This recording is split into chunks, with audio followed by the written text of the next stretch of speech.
Assalamualaikum warahmatullahi wabarakatuh. Apa kabar anak-anakku semuanya kelas 9A sampai 9H? Semoga semuanya tetap dalam keadaan sehat walafiat jasmani maupun rohani ya. Amin. Ketemu lagi dengan saya di mata pelajaran pendidikan karakter dan bimbingan konseling. Sebelum kita mulai materinya, saya ingatkan dulu ya, tolong disiapkan alat tulisnya dan kemudian disimak videonya baik-baik karena kita cuma ketemu 1 bulan sekali. Tolong benar-benar diperhatikan. Materi kita hari ini tentang meningkatkan motivasi belajar. Sebelum kita memulai materinya, mari kita berdoa dulu. Kita baca bersama-sama agar apa yang kita kerjakan hari ini diberi kelancaran dan keberkahan. Kita baca bersama-sama ya. Bismillahirrahmanirrahim. Meningkatkan motivasi belajar. Mungkin selama ini kalian pernah mendengar apa itu motivasi, tapi kalian kan belum paham motivasi itu apa. Sebelum kita bahas tentang motivasi, saya sampaikan dulu tujuan saya memberikan kalian materi ini, yaitu dapat memahami dan menerapkan sikap serta kebiasaan yang benar dalam belajar hingga dapat membangkitkan semangat belajar. Pengertian motivasi belajar. Motivasi belajar adalah keseluruhan daya penggerak dalam diri siswa yang akan menimbulkan kegiatan belajar dan memberikan arah pada kegiatan belajar. Selanjutnya, motivasi adalah penggerak, yakni penggerak yang menimbulkan keinginan-keinginan seperti keinginan untuk tahu, keinginan untuk kreatif, untuk memperbaiki kegagalan, dan untuk sukses, keinginan untuk bahagia, dan sebagainya. Jadi motivasi itu adalah penggerak. Seperti mesin atau kendaraan, itu kan penggeraknya adalah BBM atau aki. Kalau manusia penggeraknya itu apa? Motivasi. Selanjutnya, motivasi belajar akan memberikan arah pada kegiatan belajar. Maksudnya mengarahkan pada pencapaian tujuan belajar, yakni mengerti, memahami, dan terampil terhadap apa yang dipelajari. Contohnya, Ananda adalah seorang siswi kelas 9 di sebuah sekolah menengah pertama. Ia ingin sekali menjadi seorang dosen saat dewasa nanti. Maka sejak saat ini ia belajar dengan sungguh-sungguh guna mempersiapkan meraih cita-citanya tersebut. Karena ia sadar bahwa menjadi dosen tidaklah bisa diraih hanya dengan berpangku tangan. Dalam contoh ini berarti penggeraknya apa? Ya, cita-cita. Jadi karena Ananda bercita-cita jadi dosen, akhirnya dia belajar sungguh-sungguh. Contoh yang kedua yaitu Reno mempunyai kegemaran memoto atau memotret, tapi ia tidak memiliki kamera DSLR yang canggih. Namun saat ia melihat ada lomba cerdas cermat yang hadiahnya uang tunai yang bisa ia gunakan untuk membeli kamera, ia langsung daftar dan belajar sungguh-sungguh agar bisa menang dan mendapatkan hadiah. Dalam contoh ini berarti motivasi atau penggeraknya apa? Hadiah. Jadi Reno rajin belajar karena dia ingin mendapatkan hadiah. Hadiah dari mana? Dari ibu cerdas cermat, di mana cerdas cermat hanya bisa dimenangkan oleh orang-orang yang pandai belajar atau rajin belajar. Terus, ciri-ciri siswa yang mempunyai motivasi belajar ada 6. Pertama, tekun. Itu berarti dia sangat-sangat tekun dalam belajar atau rajin. Yang kedua, ulet. Ulet itu adalah dimana bukan ulet bulu ya ini. Ulet itu maksudnya adalah dimana anak tersebut tidak mau diam. Jadi kalau dia punya waktu luang, ada saja yang dia kerjakan untuk menunjang dan menambah pengetahuan yang dia miliki. Kemudian mempunyai minat yang tinggi. Kalau motivasi belajarnya tinggi, berarti dia memiliki minat yang tinggi terhadap hal tersebut. Kemudian mandiri. Mandiri di sini adalah dia tidak mau bergantung pada orang lain. Jadi dia tidak suka mencontek. Dia lebih suka bekerja dengan tenaganya sendiri, mengerjakan tugas-tugas sekolah dengan tangannya sendiri, jadi nggak ikut-ikutan teman gitu. Kalau dalam kelompok biasanya dia malah menjadi penggerak atau motivator bagi teman-temannya. 5. Bertanggung jawab. Dia selalu bertanggung jawab dengan apapun yang dia kerjakan. Dan yang terakhir, sering memecahkan soal-soal latihan, baik soal-soal yang berupa game, berupa teka-teki silang. Game di sini maksudnya bukan game yang sering kalian mainkan untuk mengisi waktu, tapi game-game yang mengasah otak.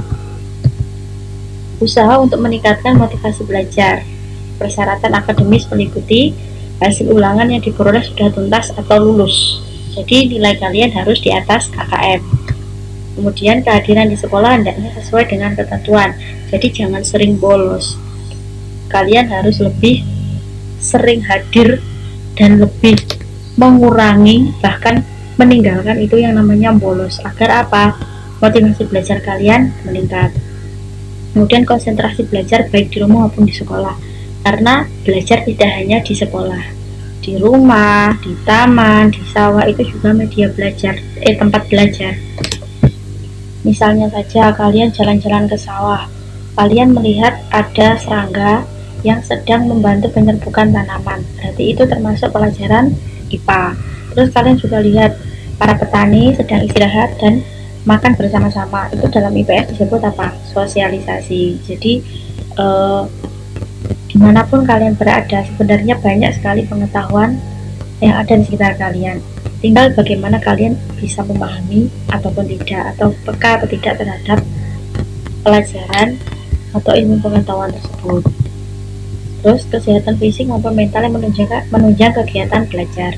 Kesehatan fisik, misalnya kesehatan fisik terganggu, misalnya sakit panas, batuk, pilek, atau kesleo, itu kan hanya butuh waktu beberapa hari untuk menyembuhkannya, bisa dibantu dengan obat. Ya, tapi kalau mental, penyakit mental itu lama sekali penyembuhannya, bahkan gak hanya hitungan hari, bisa minggu, bulan, bahkan tahun, tergantung tingkat gangguan mentalnya tersebut. Gangguan mental atau kesehatan mental terganggu seperti apa, Bu? Contohnya depresi, stres, cemas, itu ada termasuk gangguan mental. Itu penyembuhannya memang butuh waktu. Jadi kalian usahakan untuk tetap menjaga mental kalian agar sehat. Caranya gimana? Tetap selalu berpikir positif, seperti pada materi bulan lalu ya, berpikir positif dan meningkatkan motivasi belajar. Kalau motivasi belajar kalian tinggi, otomatis secara nggak langsung akan membentuk mental kalian yang juga tinggi dan kuat. Karena kesehatan mental itu hanya bisa didukung, hanya bisa disupport oleh diri kalian sendiri. Jadi yang ngatur hanya diri kalian sendiri, dan teman-teman kalian itu hanya support atau social support, atau orang yang memberikan semangat saja. Kuncinya adalah pada diri kalian sendiri. Dan yang kelima, kelengkapan catatan pelajaran. Ini kapasitas manusia untuk mengingat atau menghafal materi yang diberikan oleh Bapak Ibu guru itu terbatas. Nggak mungkin semuanya diingat detail per kata, per huruf, nggak mungkin. Karena memang kemampuan manusia itu terbatas. Jadi untuk menyiasatinya apa? Yaitu dengan catatan. Catatan itu akan membantu kalian untuk mengingat materi-materi yang kalian lupa. Ya, jadi tolong catatannya benar-benar dilengkapi, benar-benar kalian pahami. Jadi kalau kalian buka buku kembali, otomatis kalian akan langsung ingat dan terbantu. Kemudian mengerjakan tugas dan PR. Saya ingatkan untuk kelas 9A sampai 9H yang belum mengerjakan tugas dari Bapak Ibu guru, mohon segera dikerjakan, karena tugas itu tidak hanya untuk mendapatkan nilai saja, tapi untuk melatih tanggung jawab kalian sebagai siswa. Persyaratan budi pekerti meliputi kelakuan yang isinya yaitu ketaatan terhadap tata tertib sekolah, karena tata tertib itu tidak hanya di sekolah swasta saja, negeri, swasta, semuanya punya tata tertib yang wajib ditaati. Bersikap santun dan ramah pada guru atau karyawan sekolah. Kenapa? Karena akhir-akhir ini fenomenanya adalah siswa itu kurang memiliki sopan atau etika terhadap guru. Dan mereka lebih menganggap guru itu seperti teman, padahal enggak. Guru itu adalah orang tua kalian di sekolah. Begitu juga dengan karyawan. Karyawan meskipun tidak mengajar kalian di kelas, tapi mereka adalah orang-orang yang membantu agar kalian itu lancar dalam mengikuti pelajaran. Jadi tolong, baik guru maupun karyawan tetap harus dihormati. Jangan asal dianggap sebagai teman ya, tapi anggaplah mereka sebagai orang tua di sekolah. Kemudian menjalin hubungan baik dengan teman sebaya. Teman sebaya itu adalah social support atau orang-orang yang akan mendukung kalian yang ada di sekolah. Jadi tolong hubungan baiknya dengan teman dijaga ya, agar kalian juga ya. Kemudian memperhatikan pelajaran. Bapak dan Ibu guru itu membuat materi pelajaran itu juga tidak mudah. Kami butuh waktu, butuh tenaga, butuh pikiran juga. Tolong benar-benar dihargai ya. Kemudian kerajinan, kehadiran dalam kegiatan belajar. Jadi kehadiran di kelas itu memang sangatlah penting. Jadi nggak hanya asal masuk, masuk sekolah, tapi juga harus ada di kelas saat guru juga ada di kelas.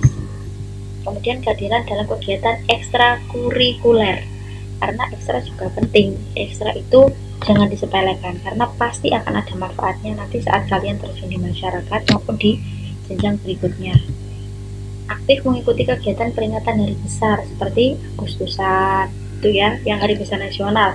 Kalau hari besar Islam atau PHBI biasanya Maulid Nabi, Isra Mi'raj, atau mungkin Pondok Ramadan. Tolong tetap diikuti karena sekolah kita sekolah Islam, kalian juga Islam semua, jadi ikuti semua kegiatannya karena peringatan hari-hari besar itu akan melatih kalian untuk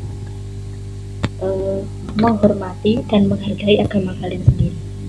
Dan kehadiran dalam kegiatan upacara, jangan sepelekan upacara ya, karena upacara itu banyak manfaatnya, melatih fisik kalian, kemudian melatih kecintaan pada bangsa dan negara, kemudian juga melatih kedisiplinan.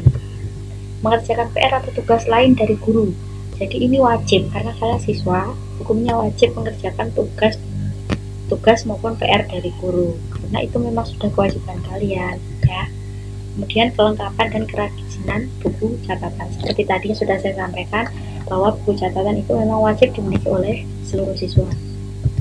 Terus memakai seragam lengkap sesuai ketentuan, kalau sebenarnya seragamnya biru putih, dan selanjutnya yang cowok harus pakai dasi, pakai topi, kalau yang cewek harus menutup aurat. Kemudian memakai pakaian bersih dan rapi, jangan dikeluarkan, kalau dikeluarkan tidak seperti anak sekolah ya. Kemudian rambutnya disisir rapi, tidak mengenakan pewarna rambut atau disemir karena tidak enak dipandang bagi seorang siswa. Menjaga kebersihan diri dan lingkungannya, jadi kalau sekolah ya mandi, jangan cuma cuci muka. Kemudian lingkungannya, kalau buang sampah, setiap kelas itu selalu sediakan sampah ya, jangan dibuang di loker karena loker itu tempatnya buku dan tas, apalagi dibuang di tasnya teman atau sakunya teman karena itu juga bukan tempat sampah. Kemudian buku-buku pelajaran disampul rapi dan bersih agar kalian juga lihatnya enak, otomatis kalau mau buka kalian juga lebih semangat gitu, nggak enek duluan karena bukunya amburadul atau campur-campur. Kemudian membuang sampah di tempatnya ya, setiap kelas itu sudah sediakan tempat sampah, bahkan wali kelas ada yang menyediakan tempat sampah di dalam kelas, jadi tolong dimanfaatkan dengan baik, dibuang sampahnya di tempatnya ya, buang sampah pada tempatnya, jangan pada loker atau bahkan pada tasnya teman karena itu bukan tempat sampah. Oke, sekian dari saya, semoga apa yang saya sampaikan hari ini benar-benar bermanfaat untuk kalian semuanya, benar-benar kalian terapkan dalam hidup kalian, dan semoga berkah ya. Saya akhiri, sampai jumpa minggu depan, maksud saya bulan depan. Wassalamualaikum warahmatullahi wabarakatuh. Barakallahu